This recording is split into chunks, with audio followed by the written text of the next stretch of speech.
French President Emmanuel Macron was quick to backtrack the comments he made during a controversial interview with the BBC where he called for a ceasefire. The Israeli Foreign Affairs Ministry has released a statement regarding the situation. French President Emmanuel Macron has called President Isaac Herzog to clarify comments he made during an interview to the BBC on Friday.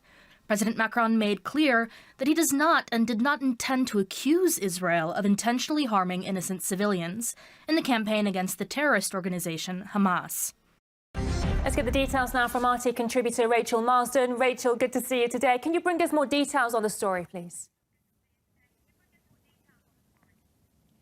Yeah, French President Emmanuel Macron really had nothing to clarify here. In fact, he was explicitly asked in that BBC interview whether Israel should be dinged for war crimes, and he totally dodged the answer in favor of reiterating the Western talking point that existed from the outset of this conflict, that Israel has a right to self-defense. Have a listen. Are you saying that Israel is guilty of breaking international humanitarian law? Potential war crimes? No, I'm here. Look, I think it's not the proper way to approach the question.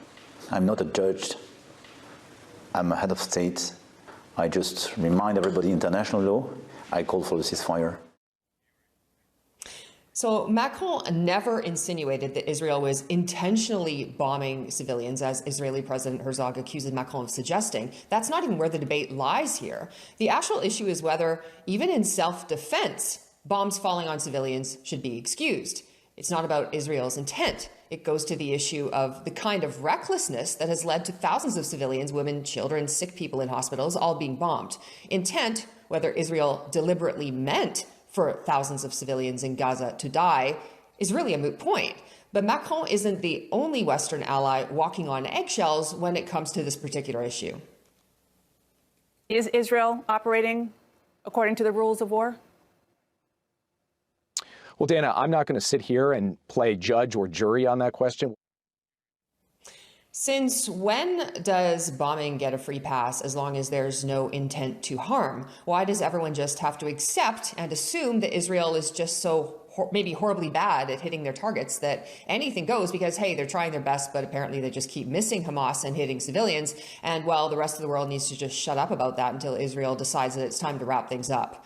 It's just like earlier in this conflict when Western officials initially shrugged off the fact that Israel had given Gaza's citizens a 48-hour heads up so they could make a run for it before the bombs started flying. No problem with international law apparently there, as long as folks are told to get out of the way first, like it's some kind of game of frisbee in the park.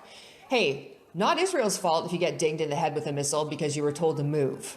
By that standard, there wouldn't be any war crimes in the history of the entire world if the perpetrators had just yelled out, "Here come the bombs," and then would be absolved of any consequences. So now Macron gets browbeaten by Israel to downplay any concern for collateral damage. By even bringing that up, he's implying that the mass casualties are avoidable, which infringes on Israel's free pass to exact revenge however they see fit. Again, imagine if this gets taken as some kind of a new precedent for armed conflicts. It's all a very different tune than both the White House and Macron were singing when it came to Russia's military operation in Ukraine.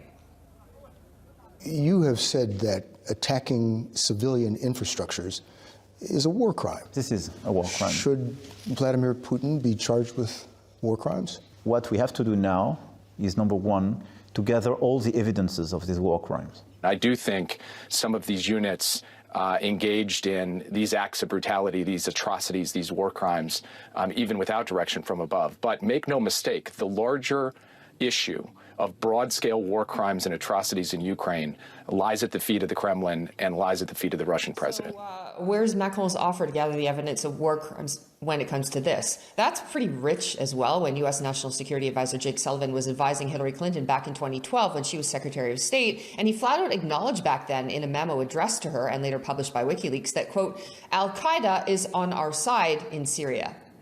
No concerns about whether palling around with the same terror group that Washington fingered for the September 11th, 2001 terror attacks on U.S. soil might constitute some kind of a war crime.